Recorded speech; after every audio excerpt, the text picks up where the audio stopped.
चारों तरफ चिंता ही चिंता है। कल क्या होगा किसी को कुछ भी पता नहीं है। कहते हैं कि इस जीवन में सच्चे मित्र कौन है, तो फिर बहुत खोजने के बाद एक ही उत्तर मिलता है, हमारी पुस्तकें, हमारे पूर्वजों का ज्ञान, हमारी थातियां, हमारी संस्कृति, यही हमारे सच्चे मित्र हैं। हमारे पूर्वजों ने, महात्माओं ने जो बात कह दी है वही हमें सच्चे मित्र की तरह मान लेनी चाहिए।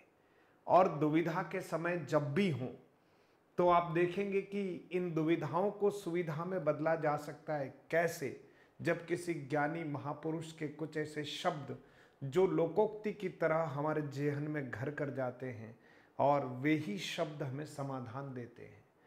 आप भी तैयारी करते समय कई तरह की निराशाओं में जीते हैं, इस बात का अनुभव है, क्योंकि इस व्यक्ति ने भी प्रतियोगी जीवन जिया है।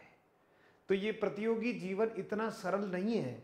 कहने को पूरी दुनिया कहती है कि तैयारी करो, तैयारी करो, तैयारी करो, लेकिन ये तैयारी कैसे करनी है, इस तैयारी को करते समय किस किस तरह की दुविधाएं एक व्यक्ति के समक्ष खड़ी हो जाती है, और एक कैंडिडेट, एक प्रत्याशी किस तरह से अपने आप को कई बार ठगा सा, हारा सा, अकेली रातों में महसूस करता है, तब कोई उसके सिर पर एक ऐसा स्पंदन का हाथ रखे, ऊर्जा का स्पर्श करा दे और कहे कि घबरा मत, मैं तेरे साथ खड़ा हूं, तिनका तिनका जोड़कर घर बनाएंगे, एक एक शब्द से हम साम्राज्य खड़ा करेंगे, घबरा मत।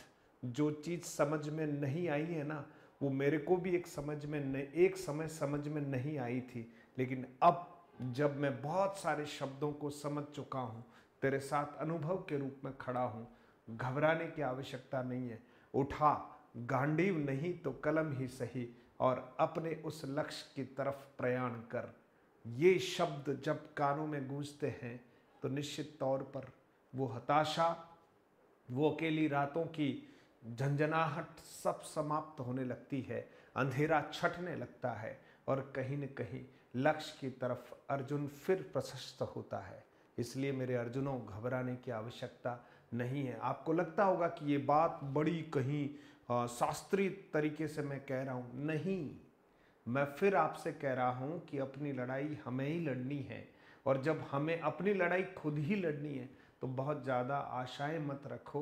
बस ईश्वर से प्रेरणा लेते रहें, सत्पुरुषों से प्रेरणा लेते रहें, अपने से सफल लोगों को देखते रहें, उनकी बातों को ध्यान से सुनते रहें, और अपने लिए भी एक मार्ग को आप बिल्कुल प्रशस्त करें।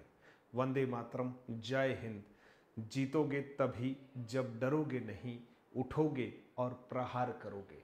बैठे बैठे तो शायद हमें वो सब कुछ चाहिए, लेकिन मिलेगा नहीं, ये अटल सत्य है। धन्यवाद।